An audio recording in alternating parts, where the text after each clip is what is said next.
to break the grip of corruption and black money, we have decided that the 500 rupee and 1000 rupee currency notes will no longer be legal tender.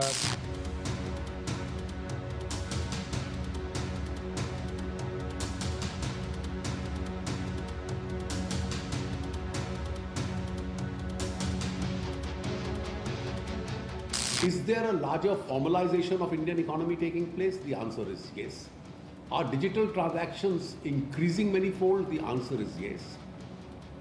Are direct taxes and indirect taxes increasing in India? The answer is yes. The deposits with the government as revenues are increasing. मेरा प्रधानमंत्री जी से सीधा प्रश्न है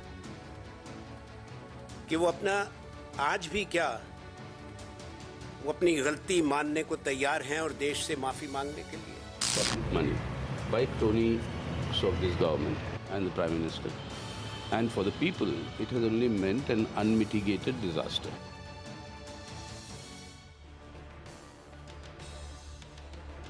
Today, 2 years ago, Prime Minister Modi, in a televised speech, announced the government's decision to demonetize high-denomination notes of 500 and 1,000 rupees, rendering 86% of the currency in the system invalid. The exercise, in the Prime Minister's words, was threefold: to break the back of corruption and black money, to end the circulation of fake currency, and to curb terror financing.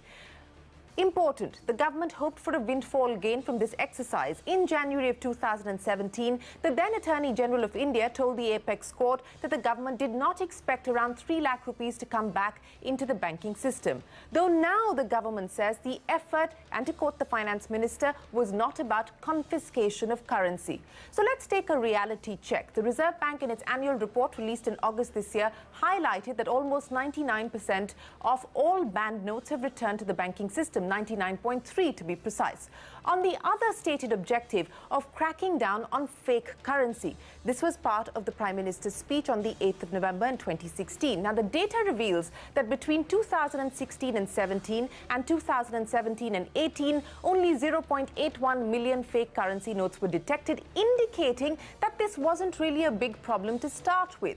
What is interesting is that there hasn't been an end to counterfeits either. According to the Reserve Bank data again, about 10,000 fake new 500 rupee notes and 18,000 new 2,000 rupee notes have been detected.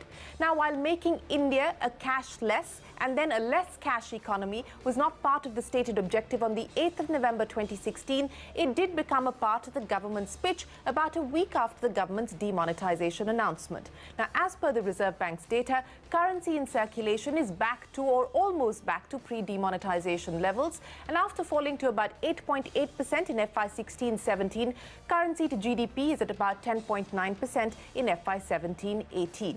Now, while cash is back, digital transactions continue to trend higher. The government is also claiming that direct tax growth has been substantial on account of demonetization, and they believe that this has in fact improved tax buoyancy and been a significant contributor to the formalization of the Indian economy. That is the argument that the Finance Minister has reiterated in his blog today. So let's put forward the top questions. Has demonetization helped in formalizing the economy? Has it demonstrated a significant improvement in the tax to GDP ratio as it is being claimed? Has it curbed the use of cash and helped crack down on black money? And will it be a factor in the upcoming elections? Joining us now to discuss all of that and more is the former Economic Affairs Secretary R. Gopalan, Praveen Chakravarty, Chairman of the Congress Data Analytics Committee, Nalin Kohli of the BJP, and Sachin Taparia, the CEO of LocalCircles. LocalCircles has done a poll on demonetization. Gentlemen, appreciate you joining us here on the program. Praveen Chakravarty, I will give you the first 2 minutes to start with, because it is the Congress party that is now going to hold protests across the country starting tomorrow for what you call is one of the biggest scams. In fact, whether it's the former Prime Minister Manmohan Singh or your party President Rahul Gandhi, both go on to talk about the havoc the demonetization has wreaked on the Indian economy. The government's response is that the Congress is not keen to end the crisis of corruption and hence the opposition to demonetization. You're ignoring the fact that there has been a substantial formalization of the economy. Your time starts now. Okay, I just heard the finance minister respond in a series of rhetorical questions, so I will take the same format. Was demonetization necessary for formalization? No. Was formalization a stated part of the initial objectives? No. What does formalization even mean? Formalization is not even an economic goal that countries chase. Formalization is an outcome of economic development. So let's not spin this into some formalization narrative. Now let us talk about income tax, growth in income tax. Okay. 31% growth in fiscal year 2013, 38% growth in income taxes in fiscal year 2014. There was no demonetization back then. Countries across the world grow their direct tax base without the need to foolishly abolish 86% of the currency overnight. So this was not economic policy, this was quackery to begin with, and now there is spin on that quackery. All right, that's the opening comments there coming in from the Congress. Let me go across to Nalin Kohli. Now, Nalin, you've heard what Praveen has had to say. Repeatedly, this argument of formalization, which was not part of the stated objectives when the Prime Minister made his speech on the 8th of November 2016, but in the last 2 years has become part of the demonetization narrative. But on the specific issues, because Praveen highlighted what the government claims on direct taxes, and Praveen's argument is that that's not in fact accurate, because that has been the trend rate that we've seen in 04, 05, about 26%, 05, 06, 24%. He pointed out 2013, 13%, and now 17, 18, about 18%. So the claim that this has had a significant impact on direct taxes doesn't hold, is the charge the Congress is making. First of all is when the Honourable Prime Minister was speaking and addressing the nation, he wasn't giving out an economic policy blueprint like a budget speech. I'm sure we have seen enough of budget speeches of the finance ministers of this country and seen when the Prime Minister speaks, there's a difference. He was addressing the country at large, from the poorest and the most illiterate to the most highest to a professor if required. So he was addressing everyone. And therefore to hold that to be a policy would only come from someone who doesn't know the difference between the two. The second part to it is that what has demonetization achieved? To call it immediately a failure in any way without empirical data is quackery at its best. And I'll borrow that term from the Congress spokesperson. Let's come to the third part of it. 3.86 crore people were paying income tax returns and filing them up to 2014 from 1947. What's the growth in 55 years of Congress governments? That has gone up to almost 7 crores. It's almost double. You're seeing year-on-year growth. Now, the other part to it is all money coming into the bank does not make black money into white. It gives you with data. As the finance minister has written in his blog, almost 18 lakh people through non-invasive methods are now into the tax fold and paying penalties. So you have to look at the strategy. On day one in the first cabinet meeting, Prime Minister Modi set up the SIT on black money. The Congress couldn't do it for 3 years despite the Supreme Court literally begging for it. After that, you had various laws which were strengthened in terms of foreign assets. You're putting in place the legislative thing. The third part is you are building digitalization of the economy. 40 crore bank accounts in Pradhan Mantri Jan Dhan Yojana RuPay cards. Why couldn't they be done? 1974-75, Mrs. Gandhi spoke about nationalization of banks. Bank accounts couldn't be opened. It's not rocket science. So it's been done. Look at the RuPay card or the debit cards. India has almost now, 980 million. That's almost 1 billion debit cards. And 75,000 crores You've got is now the transactions 10 seconds left, as compared to some 50-60 crores 3 years ago. So that's okay. So the report on it would be seen in the long term, but has it achieved? Of course it's achieved a lot. It's investigating those who are there. It's in formalizing the economy. Digital push is there, and tax grade and buoyancy is there. Now, if this is not good, what is good then? Okay. All right. Let's stick with what the data suggests. And since I'll specifically refer to the finance minister's comments, because that's one of the many points that you've raised. And in his rebuttal, Praveen Chakravarty will address some of those issues. To quote the finance minister, the enormity of cash deposited and identified with the owner resulted in suspected 17.42 lakh account holders from whom the response has been received online through non-invasive methods. But he doesn't, Nalin, in his statement, tell us how many of those have actually been found guilty, or how much is the money unearthed from any of these accounts? It merely says the violators have faced punitive actions. There's nothing beyond that. But I'll come back to you in just a second. Let me go across to Mr. Gopalan. Mr. Gopalan, in your assessment, what would be the most significant impact of demonetization? You've heard the numbers, you've seen what the Reserve Bank has to say on each of these, whether it's currency in circulation, and hence the claim of whether we've gone from cashless to less cash. Digital transactions, of course, continue to grow parallelly, but cash continues to be a significant part, almost 11% currency to GDP ratio today, sir. So in your assessment of all the claims made, where do you find most merit in the government's argument? Okay. So I look at the economy as a whole. I don't look at politics.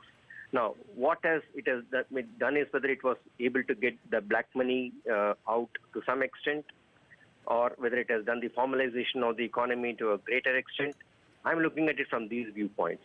After all, cash to GDP is a function of a transactional nature or cultural practices or speculative intent. So it is to say that, my cash to GDP is compared to Switzerland or to Japan or to some other country, I don't think it is correct. So we have to look at these tendencies in the economy before you look at what the appropriate cash to GDP is. Let us leave that question for the time being.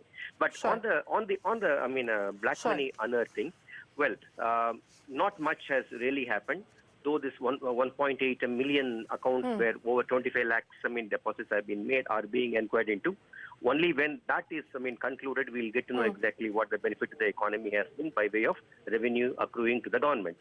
Formalization of the economy has taken place in a big way. And that is also partly to do with demonetization, but mostly due to GST also. Okay. Now, that has given us a whole variety of things. That has given us a whole variety of issues. Like, data, analytics, which we can do to unearth black money if it had to get generated in future. Okay, and it also helps us to understand that, cash requirement in the economy will go down as we go along, subject to internet availability, subject to all the people accepting it, MDR amounts coming down. So many factors are there, but it is there. The third thing which is important for me is that unorganized sector has been impacted very badly. If you look at the MSMEs and the other unorganized sector, you will find that a lot of loss has taken place. 25,000 units of of 50% of them is micro, 25% of them is medium, and 25% of them large. Now they have been the blow to the bottom line has taken place. Job losses has been about 32%, as some people say. Morvi sanitary ware turnover has come down from 300 billion rupees to about 60 billion rupees. Surat textiles, 40 million meters per day to 25 million meters per day.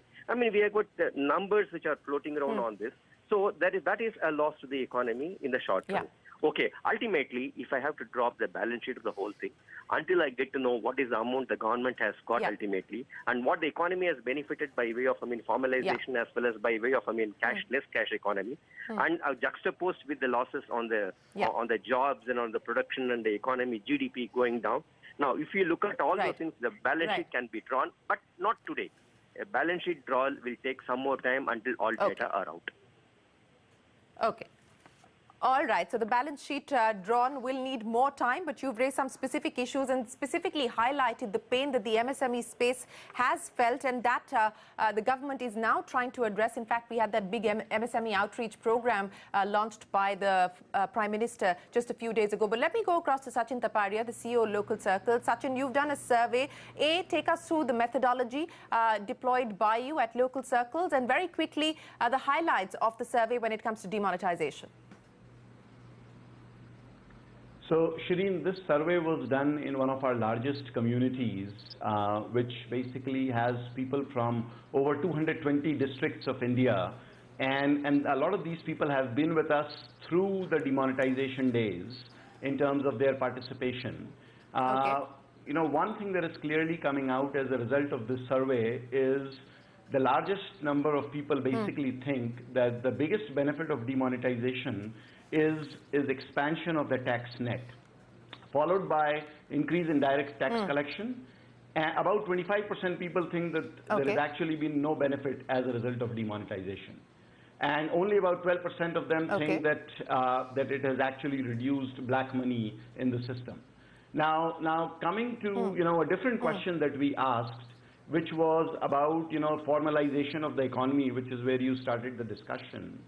I think we have got to go beyond the Delhi and the Mumbais, the major metros. And that is where a large portion of people are still using cash for their purchases. So one of our questions where we asked, what percent of your purchases are actually in cash, 39% people come out and say 50 to 100%. And this is something that, the government has got to understand and address.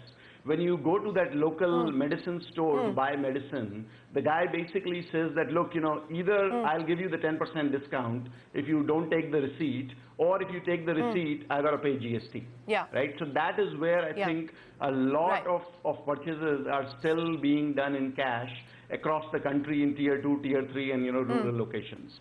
So that's something that has got to be addressed. Okay, so when it comes to property, very revealing statistics there, a large percent, 50% of the people are saying that, we are still paying, anywhere between 25 to 50% of the total transaction value in cash. So that's again something that, that indicates that black money has not gone away. It's still very much in the system, and it's continuing to get generated in the system. And something where, strong enforcement on the GST front to make sure that the local retailer does not get that big supply without a proper GST invoice is something that the government has got to address. So well, the government is hoping to address the evasion question as far as GST is concerned. I'll come back to you in just a second, Sachin.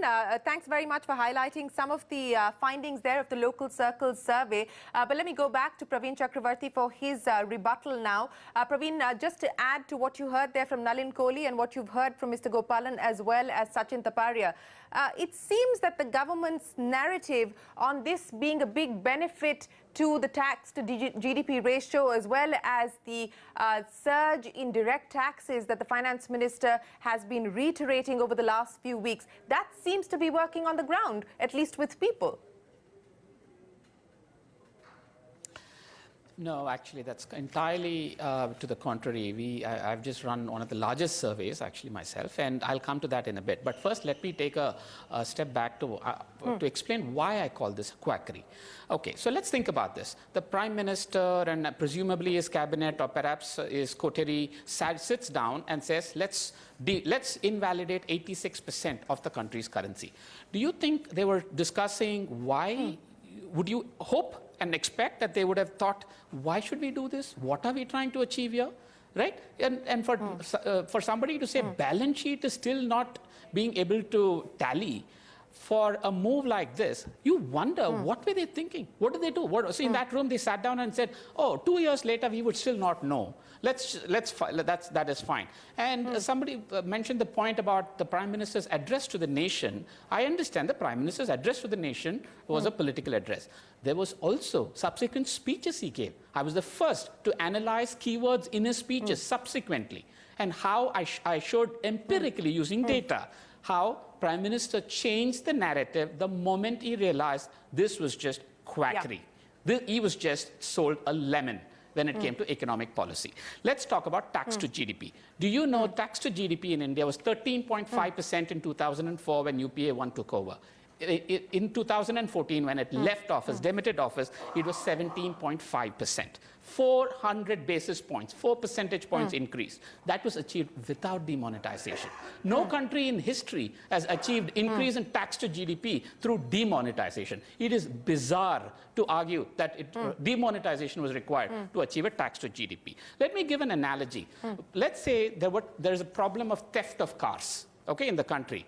Is the solution to recall every single car and have every car owner come and deposit their car back? I mean, I don't even know if the BJP people say these things when they defend this, but they defend it with a straight face. It is absolutely indefensible. Mobile banking transactions, I will give you 300% growth in fiscal 13, 330% growth in fiscal 14, and now it's 250%. Did we need demonetization for this?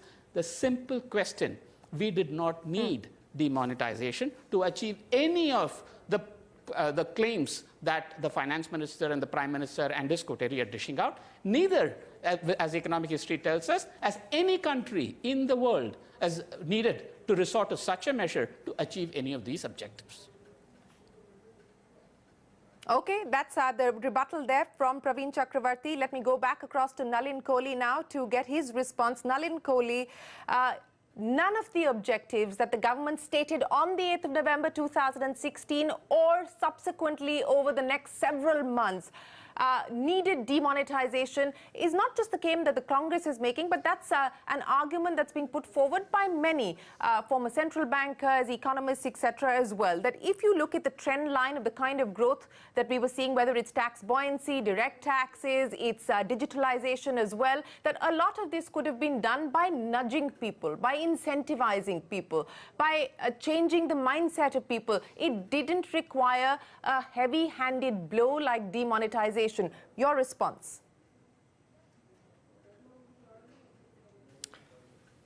For every economist who opposes demonetization, I can also produce an economist who will say that, no, it was a good move.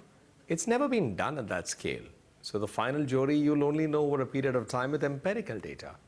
So this nudging got us to 3.86 crore income tax returns in 2014 from 1947. But today we have almost 7 crores. That's not a nudge, that's a push. So I mean, at this incremental bank accounts I was talking about, Mrs. Gandhi nationalized all the banks in the country. Was that a small move?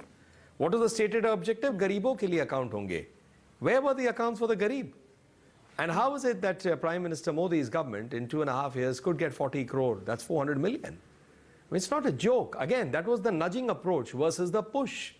When push comes to shove, you need to do something. You asked a question, and it helps, as a practicing advocate, I'd like to answer that where is the money or what has happened 17.46 lakh? That is part of due process of law. You can't dispense with due process of law. Some 3.5 lakh crores is the question suspect. So how does it go? The whole mechanism would be there. This is part of the money which is now blocked, which is being investigated. There would be a tax component, there'd be a penalty, but due process. Some people will take the hit and say, no, I don't want to go through due process. Some will challenge it. But can you say that you do away with the due process? You can't. It'll be at the income tax level, may go to the courts, may end at the IT-80. And that's exactly how the system is.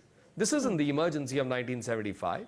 Mr. Modi is not doing anything like that, that we've caught 17.5 lakh people, now we'll put you in jail if you don't put the money. It doesn't work like that in a democracy. So in terms of, again, another factor used was about GST. 60 lakh or 6 million are the total number of registered firms that were part of the indirect tax up to 2014. That's 12 million. That's the incremental from 1947 to 2014, and that's the push in 2016 to this period. GST came after that. So I think the finance minister has put it out there. And I'll give a political response. For all the surveys that the Congress claims and says and all, Mr. Gandhi is standing in the queues and opposing it. Everyone said the BJP would be wiped out. We swept Uttar Pradesh, the largest state in the country with a huge population with 324 out of 402 seats. After demonetization, a few months, everyone thought that the BJP would be written off. So people who suffered still gave a stamp of approval. So I think the Congress party politically has painted itself in a corner. They are seen standing against the move against black money. That means they are standing with black money in simple words. And that's exactly how it has been. If they couldn't bring the SIT, they couldn't bring laws. If black money was generated in the biggest scams, 2G, 3G, whatever be the Gs, I mean, at the end of the day, is the BJP that's put in place all these mechanisms. People will judge. Economists will judge when the time comes with empirical data. The jury will be out. If it wasn't a great move, people will say so. But the hard facts today don't show it as a failure in any way. Now, if someone still sees it as a failure, good luck to them. Well, all right. Your claim is that they don't show it as a failure. Mr. Gopalan, the former Economic Affairs Secretary, is saying it doesn't prove to be a success just yet either. But Mr. Gopalan, on the point that Nalin Kohli made there, and I want to pick up on that, this issue of the 17.42 lakh account holders that are currently suspect. Now, in that same statement, the finance minister also goes on to say that a lot of this money was diverted to mutual funds for other investments. It's become a part of the formal system. Now, what is the message there then? Then, I mean, what are we talking about in terms of actually being able to unearth unaccounted money if the finance minister in his own statement is saying that a lot of this money has been diverted to mutual funds for further investments, and it's big. I'll come to you, sir. And it's become a part of the formal system. Mr. Gopalan, your turn, sir. That is true. You see, when you get into the formal system, obviously the financial savings, which are otherwise, not really getting reflected, now comes into the mutual funds and those kind of sectors, and therefore they become formal in the economy. Therefore, I think that's a fairly correct point as far as I am concerned. But Shereen, the most important thing as I am looking at is that let us look at. I would look at it what from now on. Okay, we wanted to do the black money to be taken out from this country. Now we need to stop generation of black money. We need to ensure that the black money in other forms, like in housing or which is going to gold, other wealth abroad, cash abroad, and agricultural income, those kind of things. We need to see how we are able to get that back into the economy. Now, we have started the process with the demonetization. Now, let us get into the process of getting property, stamp duty, uniformizing across the country, then guideline value reduction. We have got a lot of things, taxation, make it stable, low rates, gold, make the GST rates and the customs rate low, and make the hallmark. We have got hundreds of other steps which we need to take to get the black money out into the economy. Now, I would rather see, I would request that the government should focus on this now to ensure that the biggest job of ferreting out the black money has to take place, and government is in a much better position to do it now, having raised the aspirations of the people about black money. Government is in a much better position to do it now, and they should do it. Okay. All right. We're coming to the end of this program, so I want to move this conversation to something that the former Prime Minister, Dr. Manmohan Singh, has said in his statement. He said, "Today is a day to remember how economic misadventures can roil the nation for a long time and understand that economic policy making should be handled with thought and care." He also says it is therefore prudent to not resort to further unorthodox short-term economic measures that can cause any more uncertainty in the economy and financial markets. Praveen Chakravarty, is he hinting at the contentious issues that have caused this rift between the Reserve Bank and the Government of India? You would certainly think so, Shereen, because, the things don't add up yet again, right? I mean, if the BJP and the governments claim that we are now more formalized, there's more money in the system, there are more taxpayers, then why do you need 3.6 lakh crores from the RBI? Why do you want to raid the RBI? I mean, it's never been done before. You're flush with all this money. So why would you want to do this? The simple point is, we are not a tin pot small economy anymore. We are a $2.5 trillion economy. It requires economic policy making is serious business. It requires expertise, it requires skills, and it requires thought, which is exactly what the former Prime Minister, a reputed economist himself, had to say in his statement. And I think that is absolutely the right takeaway, which is, let us all admit, and there is no need to be ashamed about, let us all admit that this was just a disaster. This was just quackery. So let us now ensure that we do not make similar mistakes again in the future, because we are a big economy. The world is looking up to us. We have hundreds of millions of lives at stake. Let us give this more thought and care.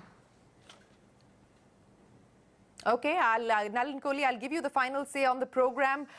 The caution there from the former Prime Minister that don't resort to further unorthodox short-term economic measures that could cause further uncertainty clearly seems to be suggesting that on the many issues that the government has differences with the Reserve Bank of India, don't let the government run riot, let the Reserve Bank prevail. Is that an important takeaway from the demonetization exercise that the government may in fact pay heed to?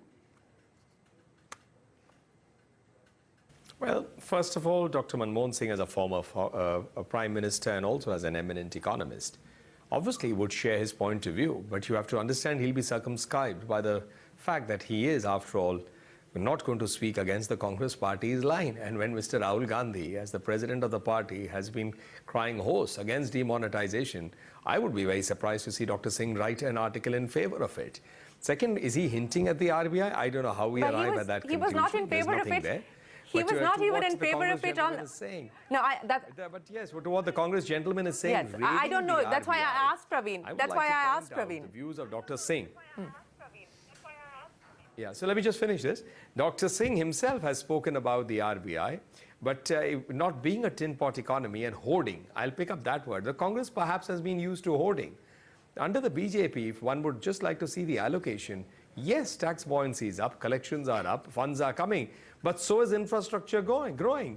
Whether it's roads, rural or highways, whether it's the Sagar Mala, whether it's Ayushman Bharat, whether it is 13 crore people taking almost some 5 lakh crores in loans in Mudra without collateral per se. Where are the funds going? It's going back for development in India. Nobody is hoarding it and nobody is raiding the RBI.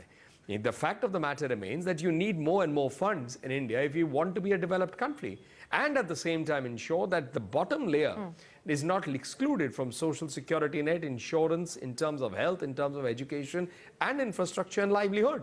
So I think that's the crux of the entire approach is. It's not that the government has been hoarding money, it will continue spending it. That's what it's meant to do.